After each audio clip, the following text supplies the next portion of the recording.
Hello and welcome in this video. आज हम लोग देखने वाले हैं RRB NTPC under graduate level 14 अगस्त का फर्स्ट और सेकंड शिफ्ट का क्वेश्चन। आइए स्टार्ट करते हैं।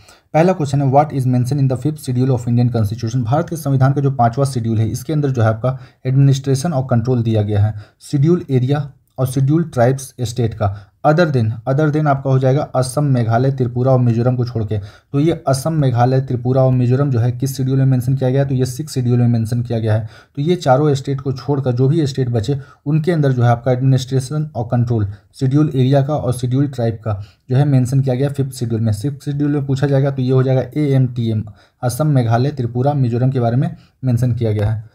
अगला क्वेश्चन है, the right to information is interpreted as part of which article of Indian constitution. RTI right to information जो है 1905 का है। इसके तहत हम लोग जो भारत के नागरिक है किसी भी सरकारी ऑफिस से उनका वर्किंग मांग सकते हैं। वर्किंग मतलब वो वहाँ पर जो भी काम चल रहा हो उसका डिटेल्स हम लोग मांग सकते हैं। जब हम लोग किसी से बात करते हैं या किसी से कुछ पूछते हैं तो ये भारत के संविधान का आर्टिकल 19(1)A में मेंशन किया गया है। तो ये आर्टिकल 19(1)A का पार्ट हो जाएगा RTI indirectly.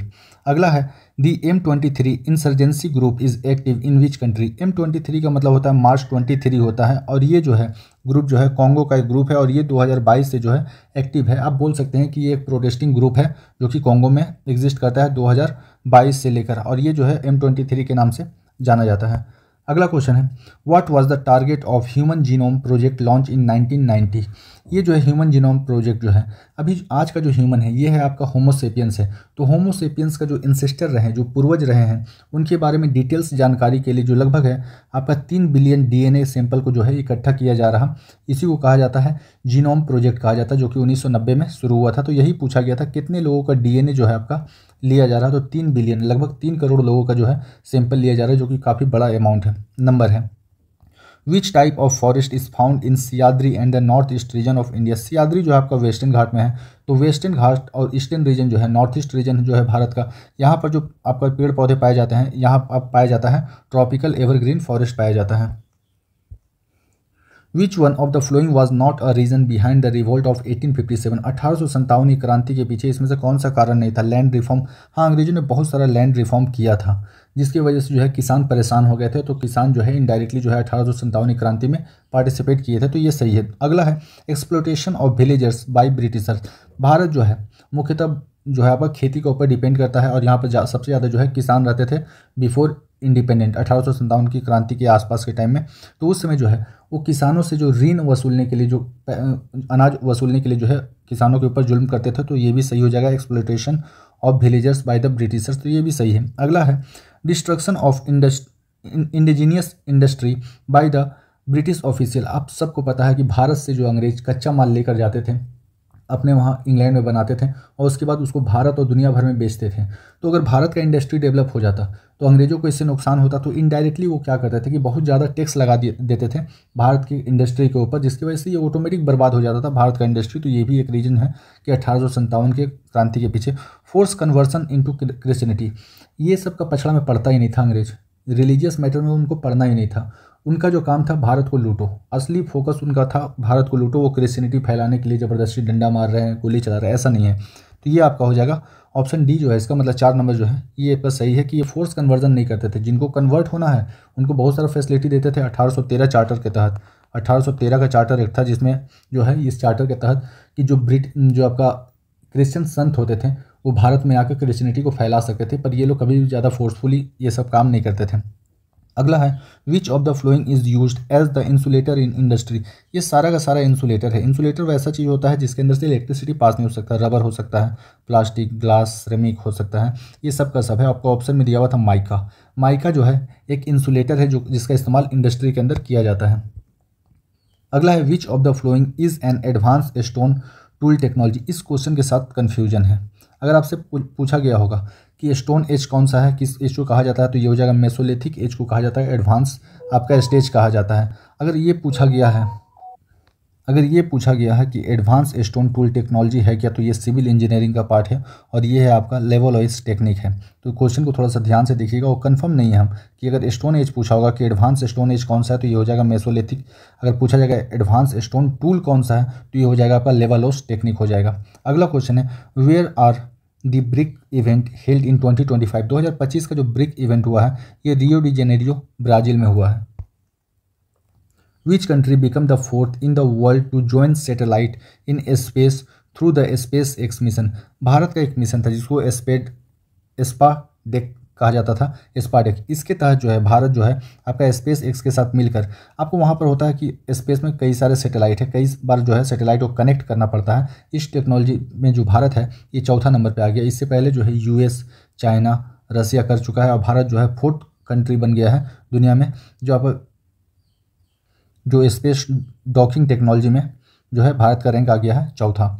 Who founded the पाला डायनेस्टी? पाल वंश जो है बंगाल का एक वंश है और ये जो है पाल वंश का स्थापना जो है 750 एडी में गोपाल के द्वारा किया गया। पाल वंश का स्थापना गोपाल के द्वारा किया गया है।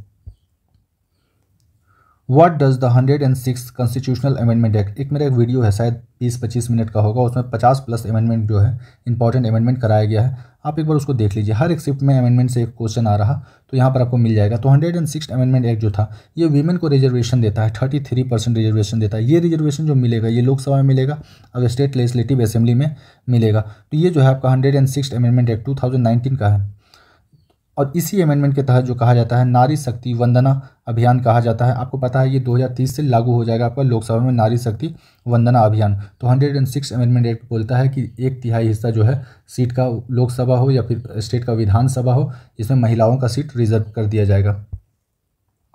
विच article of Indian constitution provide the power of judicial review? Judicial review जो है भारत के संविधान में जो आर्टिकल 13, आर्टिकल 32 और आर्टिकल 226 में हो जाएगा। आर्टिकल 13 के तहत बोला जाता है कि अगर भारत के संविधान में किसी भी एक ऐसा बहुत पुराना है भारत का संविधान, तो अगर संविधान में किसी भी तरह का कोई ऐसा अगर चीज़ लिखा हुआ है जो किसी का फंडामेंटल राइट को या अधिकार को छीनता है तो वो नल एंड वॉइड हो जाएगा, मतलब वो खत्म हो जाएगा। फॉर इसका एग्जांपल देख लेते हैं, जिस तरह था आपका ट्रिपल तलाक था। ट्रिपल तलाक में मुस्लिम महिलाओं के साथ ऐसा लगता था सरकार को कि मुस्लिम महिलाओं के साथ गलत हो रहा, कोई 3 बार तलाक तलाक तलाक बोल दे रहा तो तलाक हो जाता था। सरकार को ऐसा लगा कि ये गलत है, उसको हटा दिया गया। इससे पहले जो था आपका हिंदू मैरिज लॉ एक्ट के तहत जो था कि महिलाओं को जो है पिता के संपत्ति में कोई अधिकार नहीं मिलेगा। भारत सरकार जो है इसको इक्वल बना दिया कि जो है लड़कों को जितना अधिकार मिलेगा उतना ही जो है लड़कियों को अधिकार मिलेगा संपत्ति का। तो ये जो भी चीज़ भारत के सरकार को लगेगा या पार्लियामेंट को लगेगा कि खराब है, ये किसी का अधिकार को छीन रहा है, उसको हटा दिया जाएगा। तो जुडिशियल रिव्यू जो है भारत के संविधान में आर्टिकल आपका 13 के अंदर दिया गया है। इसके अलावा जो है सुप्रीम कोर्ट जो है आपका आर्टिकल 32 का इस्तेमाल करके जुडिशियल रिव्यू दे सकता है। हाई कोर्ट जो है आर्टिकल 226 के तहत जो है आपका जुडिशियल रिव्यू दे सकता है। तो ऑप्शन में दिया गया था article 13। Who was the writer of Gitanjali? हम सबको पता है गीतांजलि के जो राइटर हैं ये हैं रविन्द्रनाथ टैगोर हैं। रविन्द्रनाथ टैगोर को जो है 1913 में नोबेल प्राइज़ मिला है और एशिया से पहली बार किसी को जो है आपका लिटरेचर में नोबेल प्राइज़ जो मिला है वो मिला है आपका रविन्द्रनाथ ठाकुर को मिला है। तो ये हो जाएंगे पहले एशियन जिनको नोबेल प्राइज़ 1913 में आपको लिटरेचर के लिए दिया गया है और ये लिटरेचर बुक का जो नाम था ये गीतांजलि था। Which Zambian river was polluted by the China from acid waste? China का एक जो है आपका जो है माइन है जाम्बिया में और वहाँ पर क्या हो रहा है, कॉपर का माइनिंग हो रहा है और कॉपर का माइनिंग के दौरान जो है आपका जो एसिड यूज होता है उस एसिड को जो है जाम्बियन रिवर में डाल दिया जाता है, जिसकी वजह से जो है जाम्बिया का एक रिवर ख़राब हो गया है, एसिडिक हो गया है। इस रिवर का जो नाम है आपका काफू रिवर है और जाम्बिया जो है एक अफ्रीकन कंट्री है। अगला है what are the special features of Agni prime missile? Agni prime missile जो है अग्नि 1 और अग्नि 2 का जो है एडवांस वर्जन है। इसका जो खूबी है ये खूबी आपका न्यूक्लियर कैपेबल है, ये जो है 2 स्टेज सिस्टम है और ये जो है सॉलिड फ्यूल के ऊपर काम करता है। इसका जो रेंज आपका है 1000 से लेकर 2000 के बीच में, मतलब ये मल्टी रेंज जो है आपका मिसाइल सिस्टम है और ये सरफेस टू बोल सकते हैं, सरफेस टू एयर और वाटर टू एयर है। तो ये आपका जो है कुछ फीचर्स है आपका अग्नि प्राइम मिसाइल का। Which high jump athlete was honoured with the major Dhyanchandra Khel Ratna award 2025? इनका नाम जो है परवीन कुमार है और ये जो है पैरा एथलीट हैं जिनको मिला है मेजर ध्यानचंद्र अवार्ड मिला है 2025 में। इससे पहले के शिफ्ट में जो ये क्वेश्चन आया था कि मेजर ध्यानचंद्र अवार्ड जो है 2025 का कितने लोगों को मिला है, तो ये 4 लोगों को मिला है। ये जो है डी गुकेश, ये चेस के जो है वर्ल्ड के नंबर 1 पे हैं। दूसरा है हरमनप्रीत सिंह, ये हॉकी के हैं, इनको भी मेजर ध्यानचंद्र अवार्ड मिला है। परवीन कुमार जो है ये आपका पारा एथलीट हैं, हाई जंप में इनको मिला है, हाई जंपर है इनको मिला है। और ये जो मनु भाकर जो है आपका शूटिंग के लिए जो है इनको मिला है मेजर ध्यानचंद अवार्ड। अगला है what was the meaning of diarchy था, ये डायर्ची डायर्ची का मतलब होता है द्वैध, डबल। तो डायर्ची 1990 के दौरान जो है भारत में इंट्रोड्यूस किया। डायर्ची का मतलब जो होगा कि किसी भी चीज़ के ऊपर जो है दो लोगों का कंट्रोल होगा, वो दोनों जो है पावर को शेयर करेंगे। तो डायर्ची का मतलब होता है डबल रूल, डबल रूल होता है, और जो कि भारत में 1919 के तहत जो है आया था। इसी को कहते हैं आपको मॉन्टेग्यू चेम्सफोर्ड रिफॉर्म कहा जाता है, डायर्ची को। अगला है which actor was honoured with the Palme d'Or at the 2025 Cannes film festival. Cannes जो है एक सिटी है आपका फ्रांस का, ये क्वेश्चन आ चुका है। और जो 2025 का जो है बेस्ट एक्टर का जो अवार्ड मिला है, ये मिला है रॉबर्ट डी नीरो को मिले हैं, और ये जो है यूएसए के हैं, यूएसए के हैं। अगर बोला जाएगा कि रॉबर्ट डी नीरो को जो अवार्ड मिला है ये किसके द्वारा दिया गया है, तो उन एक्टर का उनका नाम जो है लियोनार्डो द कैप्रियो हो जाएंगे। लियोनार्डो द कैप्रियो के द्वारा इनको अवार्ड मिला है। अगला है who is the author of book mother Mary comes to me. Mothers Mary comes to me जो है ये अरुंधति रॉय के द्वारा लिखा गया है, और अरुंधति रॉय को जो है जो बुकर प्राइज है 1997 में मिला है, तो इसको भी याद रखिए, ये पेपर में ऑलरेडी आ चुका है। Which scheme was launch to provide rural youth to skill training and insuring the earning above minimum wages. जो गांव के एरिया है वहाँ पर यूथ को जो है ट्रेनिंग दिया जाएगा, जिससे उनका जो है अर्निंग होगा, जो आपका मिनिमम अर्निंग है उससे ज़्यादा होगा। इस प्रोग्राम का नाम है DDU-GKU, दीनदयाल उपाध्याय ग्रामीण कौशल योजना है इस स्कीम का नाम। विच of the flowing does not effect ocean current. Ocean जो है रोटेशन की वजह से जो है ओशियन करंट, समुद्री धारा जो है उनका डायरेक्शन बदलता है, जिसको बोलते हैं कोरियोलिस इफेक्ट कहा जाता है। प्रेशर की वजह से, विंड की वजह से, समुद्र का जो पानी है उसका डेंसिटी की वजह से होता है, पर रेवोल्यूशन की वजह से नहीं होता है। रेवोल्यूशन का मतलब होता है आपका जो अर्थ है वो सूरज का एक पूरा चक्कर जो है ये लगाता है, लगभग 365 दिन में लगाता है, तो इसको रेवोल्यूशन कहा जाता है। रोटेशन जो होता है लगभग 23 घंटा 56 मिनट समथिंग सेकंड में लगाता है, तो रोटेशन का इफेक्ट तो पड़ता है पर रेवोल्यूशन का इफेक्ट नहीं पड़ता है, तो ये आपका हो जाएगा राइट। अगला है इन 1991 विच of the flowing contributed India's industrial development. आपको पता है कि भारत का इकोनॉमी जो है 1991 तक क्लोज इकोनॉमी था। उसके बाद आता है एलपीजी रिफॉर्म आता है। ये हो जाएगा लिबरलाइजेशन, दूसरा हो जाएगा प्राइवेटाइजेशन, और तीसरा हो जाएगा जी का मतलब होता है आपका ग्लोबलाइजेशन। इस दौरान जो है भारत का इकोनॉमी खुलता है, और इस दौरान जो है IMF इंटरनेशनल मॉनेटरी फंड और वर्ल्ड बैंक जो है भारत का हेल्प करता है, और इसके वजह से भारत में जो है इंडस्ट्रियल डेवलपमेंट हो पाता है। अगर इस दौरान पूछा जाए कि फाइनेंस मिनिस्टर कौन थे, तो ये हो जाएंगे आपका मनमोहन सिंह। अगर आपसे पूछा जाए प्राइम मिनिस्टर कौन थे, तो ये हो जाएगा PV Narasimha Rao. Where did DRDO conduct the flight test of the stratospheric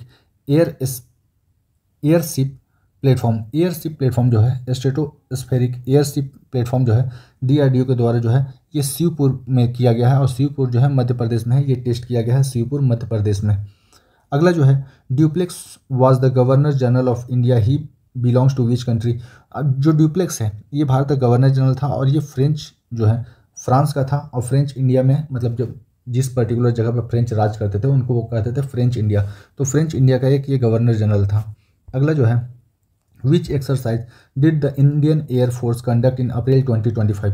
अप्रैल 2025 में इंडियन एयरफोर्स के द्वारा जो है दो आपका एक्सरसाइज कंडक्ट किया जाता है। एक का नाम है INIOCHOS 25, और ये जो है ग्रीस देश के साथ किया जाता है। दूसरा जो है डेजर्ट फ्लैग 10 है, और ये जो है UAE के साथ कंडक्ट करता है भारत का एयरफोर्स। अगला क्वेश्चन है where was the Infosys centre establish in 1994। 1994 में जो है इन्फोसिस का जो है आपका सेंटर बनता है, ये आपका बनता है फेयरमाउंट में बनता है, और ये फेयरमाउंट जो है USA में। इसी साल जो है मतलब 1994 में ही इसी साल जो है बेंगलोर सिटी में जो है इन्फोसिस का दूसरा सेंटर बनता है। तो आप ऑप्शन में देख लीजिएगा US का अगर फेयरमाउंट दिया हुआ है या फिर बेंगलोर दिया हो, कोई एक दिया होगा, उसी में जो है आपका 1994 में इन्फोसिस का जो है आपका सेंटर बनता है। अगला है what is the most important thing for the creating folder. किसी भी हम लोग फोल्डर को क्रिएट करते हैं कंप्यूटर में, तो सबसे पहले उसका हम जो है नेम देते हैं, या उसका कोई नेम ना होगा तो वहाँ पर दिया होगा टाइटल, हम लोग टाइटल को एक देते हैं, और उसके बाद जो है फोल्डर को क्रिएट करते हैं। In which old building the greater Chennai corporation located. Greater Chennai corporation जो है ये जो आपका रिपन बिल्डिंग में है, और रिपन बिल्डिंग जो है 1913 में बना था, और ये जो लॉर्ड रिपन है इसके बारे में याद रखिएगा, ये काफ़ी बेहतरीन वायसराय था।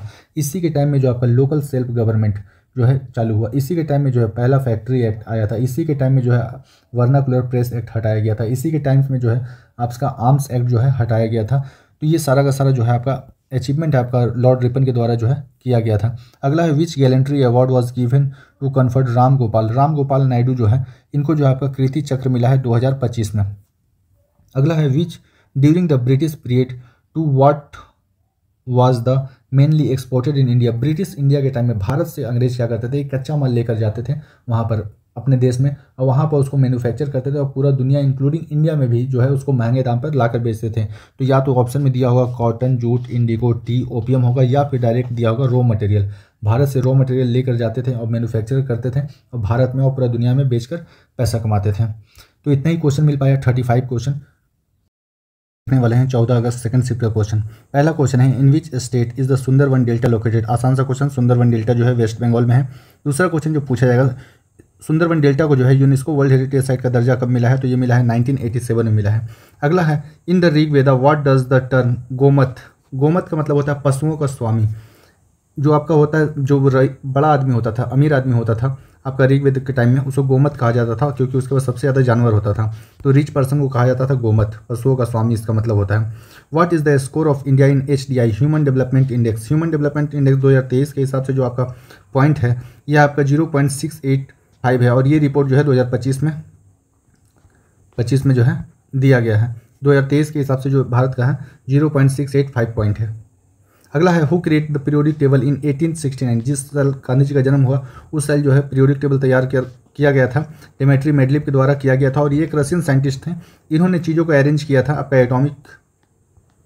एटॉमिक वेट के अकॉर्डिंग में। आपसे अगर पूछा जाए कि जो आज हम लोग पीरियोडिक टेबल यूज करते हैं वो किसके द्वारा दिया गया है, तो वो मोस्ले के द्वारा दिया गया है। मोस्ले के द्वारा दिया गया है। मोस्ले का पीरियोडिक टेबल जो है ये 1913 का है, जिस साल जो है रविन्द्रनाथ टैगोर को नोबेल प्राइज़ मिला था। अगला क्वेश्चन है in which article is the reservation of SC/ST women in panchayat raj mention. SC/ST women का जो पंचायत में आपका रिजर्वेशन होता है ये आर्टिकल 243D के तहत दिया गया है और ये जो है 73 अमेंडमेंट एक्ट 1976 का है, और आपसे पूछा जाए कितना परसेंट सीट रिजर्व होता है, तो ये 33.33% जो सीट होता है ये रिजर्व होता है महिलाओं के लिए आपका पंचायत में। अगला क्वेश्चन है in which article 300A what that right was change from the fundamental right to legal right. पहले जो था प्रॉपर्टी का राइट था आपका फंडामेंटल राइट, इसको जो है आपका 44th अमेंडमेंट एक्ट 1978 में जो है जो आपका फंडामेंटल राइट है, फंडामेंटल राइट से हटाकर कर दिया गया इसको लीगल राइट और इसको भेज दिया गया 300 का A में। Which government scheme is for the urban development. Urban development मतलब शहरी विकास के लिए जो है कौन सा स्कीम है, तो कई सारी स्कीम है जिसमें कुछ महत्वपूर्ण है आपका प्रधानमंत्री आवास योजना, ये है आपका शहरी योजना है। दूसरा है अमृत मिशन है। अमृत का मतलब होता है Atal mission for rejuvenation and the urban transformation. ये जो है आपका मेगा सिटी वगैरह में जो है, मेट्रो सिटी वगैरह में ये होता है। अगला है dietary fibre help in which process of human body. Dietary fibre जो है आपका डाइजेशन में हेल्प करता है और स्टूल को जो बाई प्रोडक्ट होता है इसको शरीर से निकालने में हेल्प करता है। डाइजेशन एंड बॉवेल हेल्थ में हेल्प करता है आपका डाइजेस्टरी फाइबर। अगला है what is the famous for the painting in Bihar. Bihar में आपको फेमस पेंटिंग पता होगा मधुबनी पेंटिंग है। ये जो है मिथिला जो रीजन है वहाँ बनाया जाता है मधुबनी पेंटिंग, तो इसलिए इसको समटाइम मिथिला पेंटिंग भी कहा जाता है। अगला question what happen if you press Ctrl+V in computer. Ctrl+V का काम है पेस्ट करना। हम लोग कहीं से कट करते हैं तो Ctrl+C का इस्तेमाल करते हैं, कहीं पर चीज़ों को पेस्ट करना होता है तो Ctrl+V का इस्तेमाल करते हैं, तो पेस्ट करने में Ctrl+V का इस्तेमाल किया जाता है। अगला है who was the member of the state reorganisation commission. अगर पूछा जाएगा कि स्टेट रिकॉग्नाइजेशन कमीशन का स्थापना कब हुआ था, तो 1953 में हुआ था और इसने अपना रिपोर्ट को सबमिट किया था 56 में। इसमें 3 मेंबर थे। फजल अली इसमें हेड थे तो इसलिए इसको फजल अली कमीशन भी कहा जाता है। कि आंध्र प्रदेश का स्थापना जो है इस कमीशन के सिफारिश पे हुआ, तो फजल अली कमीशन के सिफारिश पे हुआ था। इसके अलावा जो है KM पानीकर और HN कांजू जो है इनके 3 मेंबर थे और हेड जो थे फजल अली थे, इसलिए इसको फजल अली कमीशन या फिर स्टेट रिकमेंडेशन कमीशन भी कहा जाता है। और इसके तहत जो बना था आंध्र प्रदेश पहला बना था लिंग्विस्टिक बेस पे। अगला है विच degree channel divide Lakshadweep. Lakshadweep को जो है मिनिकॉय से अलग करता है। मिनिकॉय से जो है 9 डिग्री चैनल अलग करता है। सिमिलर क्वेश्चन यहाँ भी आया है कि अंडमान को डिवाइड किया जाता है। अंडमान और निकोबार जो है कितना डिग्री चैनल के द्वारा अलग किया जाता है, तो 10 डिग्री चैनल के द्वारा अंडमान और निकोबार को अलग किया जाता है। 9 डिग्री चैनल के द्वारा जो है लक्षद्वीप और मिनिकॉय आइलैंड जो है ये अलग होता है। अगला है which state was the first to start the fisheries cluster in India. Fishery cluster जो है आपका मतलब हो गया प्राकृतिक तौर पे, नेचुरल तौर पे जो है आपका फिश का प्रोडक्शन को बनाना, तो ये जो है सिक्किम में जो है नेचुरली जो है आपका मतलब बोल सकते हैं ऑर्गेनिक तौर पे जो है फिशरीज का प्रोडक्शन जो है सबसे पहले जो है सिक्किम में स्टेट में स्टार्ट हुआ है। Rani Avantibai is associated with which state? Avantibai का जो संबंध है ये मध्य प्रदेश से है। आपसे पूछा जाएगा अवंतीबाई जो है ये किस रिवोल्ट से जुड़ी हुई है, तो ये 1857 की क्रांति से जुड़ी हुई है। 1857 की क्रांति से। आप लक्ष्मीबाई के नाम से आप इसको ये कर सकते हैं, याद कर सकते हैं कि रानी अवंतीबाई जो है इनका भी जो स्टेट है आपका मध्य प्रदेश है। अगला है which country are the part of the digital economic partnership agreement? तो ये आपको ऐसे भी दे सकता है DEPA का जो पार्टनरिंग कंट्री है ये आपका चिली, न्यूजीलैंड, सिंगापुर और साउथ कोरिया है। अगला है which metre pistol event did Subhash Chaudhary recently win the gold medal? Subhash Chaudhary जो है ये जो है शूटिंग के प्लेयर हैं। आप पहला तो इसको याद रखिए कि नाम जो है सुभाष चौधरी, ये पिस्टल से है आपका जो है शूटिंग से जुड़े हुए हैं और इन्होंने लीमा में जीता है। ये पेपर में आने का दोबारा चांस है। लीमा में जो है इन्होंने शूटिंग जीता है और ये जो 10 मीटर पिस्टल में जो है इवेंट में ये जीते हैं। इनका साथ जो है आपका सुरुचि सिंह थी और सुरुचि सिंह और जो है आपका सौरभ चौधरी जो है दोनों मिलकर जो है 10 मीटर पिस्टल जो है जीते हैं और ये जीते हैं लीमा में। अगला है which European come in India in chronological order? तो आप इसको डेनिस को हटा दीजिए, इसको याद करना आसान है। PDF हम लोग पढ़ते हैं पोर्टेबल डॉक्यूमेंट फाइल, तो यहाँ आप याद रखिए PDF। फ्रेंच जो है सबसे लास्ट में आया और फ्रेंच जो है सबसे पहले भारत छोड़कर गया था। अगला है what is the unit of radio activity का जो यूनिट होता है ये होता है बैकुलर। अगर इन केस अगर आपको ऑप्शन में बैकुलर ना मिले तो ये आपको मिलेगा क्यूरी मिलेगा। इन केस अगर क्यूरी भी ऑप्शन में ना मिले तो आपको मिलेगा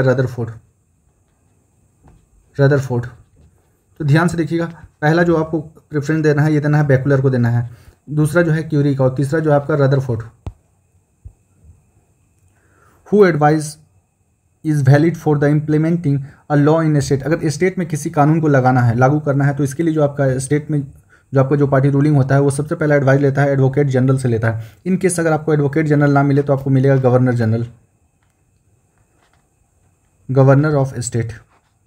governor of state. In case अगर आपको गवर्नर जनरल ऑफ स्टेट ना मिले तो गवर्नर को अपॉइंट करता है राष्ट्रपति जो है तब मिलेगा यहाँ पर प्रेसिडेंट। तो फर्स्ट प्रेफरेंस हो जाएगा आपको एडवोकेट जनरल से सलाह लिया जाता है, दूसरा हो जाएगा अगर नहीं दिया रहेगा तो गवर्नर ऑफ स्टेट हो जाएगा, तीसरा अगर गवर्नर ऑफ स्टेट नहीं दिया हुआ तो प्रेसिडेंट ऑफ इंडिया हो जाएगा।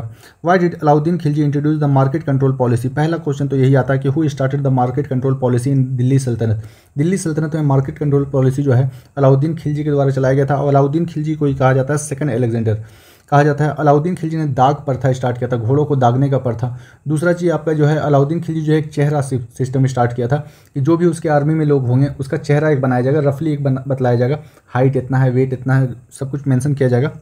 तो ये सारा पॉलिसी जो है अलाउद्दीन खिलजी के द्वारा। अलाउद्दीन खिलजी के पास परमानेंट आर्मी था और काफ़ी बड़ा आर्मी था, तो इसको मेंटेन करने के लिए जो है मार्केट के ऊपर कंट्रोल करता था कि अगर चीज़ों का दाम कम होगा तो कम सैलरी में भी जो है आपका जो सेना जो है काम करने के लिए तैयार रहेंगे। तो मार्केट कंट्रोल का पहला मोटिव था आपका कि सेना को जो है आपका ये निर्धारित करना कि सेना जो है जितना कम सैलरी दे रहे हो उतना में वो मैनेज हो जाए। अगला है what is the ASCII full form? ASCII का फुल फॉर्म होता है, ये पहले भी NTPC रेलवे ग्रुप डी में आ चुका है, American standard code for information interchange. अगला है which subject was transfer from the state list to the concurrent list in 42nd amendment act 1976? 42वां संविधान संशोधन 1976 के तहत जो है आपका education, forest, weight and measurement, protection of wild animal and bird and the administration of justice जो है ये ट्रांसफर कर दिया गया था स्टेट लिस्ट से कॉन्करेंट लिस्ट पे। 3 लिस्ट है, यूनियन लिस्ट, स्टेट लिस्ट और है कॉन्करेंट लिस्ट। यूनियन लिस्ट पे जो है आपका सेंट्रल गवर्नमेंट कानून बनाएगी, स्टेट लिस्ट के ऊपर जो है आपका स्टेट जो है कानून बना सकता है, कॉन्करेंट लिस्ट जो है स्टेट और यूनियन दोनों कानून बना सकता है। पर अगर दोनों कानून बनाता है तो उसमें जो है वैलिड दिया जाएगा यूनियन को, यूनियन जो कानून बनाया है वही कानून माना जाएगा। तो 42वां संविधान संशोधन 1976 के तहत जो education, forest, weight, protection of wild animal और एडमिनिस्ट्रेशन ऑफ जस्टिस को ट्रांसफर कर दिया गया था स्टेट से आपका कॉन्करेंट लिस्ट में। पूछा जाए कॉन्करेंट लिस्ट लिया कहाँ से गया है, तो ये लिया गया है ऑस्ट्रेलिया से भारत का संविधान में लिया गया है। अगला है which of the following tribes reside to north east India, north east India में कौन सा जनजाति रहता है? तो गारो, खासी, जयंतिया, ये तीनों जानते हैं कि ये जो है मेघालय के 3 पहाड़ हैं और 3 पहाड़ पर जो है 3 अलग अलग जाति रहते हैं, गारो, खासी, जयंतिया। नागा जो है नागालैंड का है, बोडो जो है असम का है, मिजो जो है मिजोरम का है, दिमसा और जो है अप्तानी जो है ये सारे के सारे जो है आपका नॉर्थ ईस्ट इंडिया को बिलोंग करते हैं। अगला है what is the maximum number of seat in the legislative assembly of any state? किसी भी स्टेट का लेजिस्लेटिव असेंबली में ज़्यादा से ज़्यादा 500 सीट हो सकता है और कम से कम 60 सीट हो सकता है। इसका कुछ जो है आपका एक्सेप्शन है। फॉर एग्जांपल गोवा में 60 से भी कम सीट है। तो दूसरा हो गया आपका सिक्किम में जो है आपका यहाँ भी 60 से सीट कम है। तो कुछ जगह जो है आपका एक्सेप्शन है। Which ministry launch operation sealed in Haryana? Haryana में जो है सील्ड जो ऑपरेशन है ये लॉन्च किया गया था आपका मिनिस्ट्री ऑफ होम अफेयर्स के द्वारा किया गया था।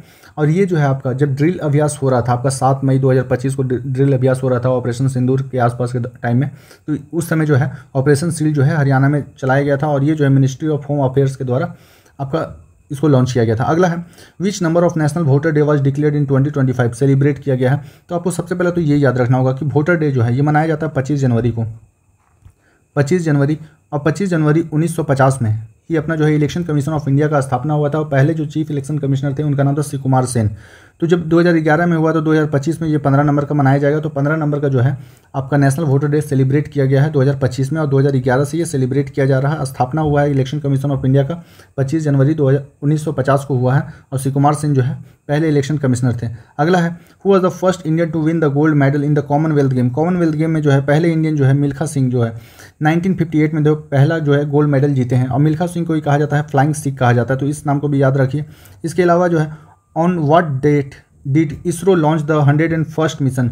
इसरो का जो है 101 मिशन जो है वो किस डेट पे हुआ था? तो मई 18 2025 को हुआ था। ये टफ क्वेश्चन है, ये बड़ा मुश्किल हो जाता है डेट याद रखना। तो इतना ही क्वेश्चन मिल पाया। If you like this session please like share and subscribe. Thank you for watching.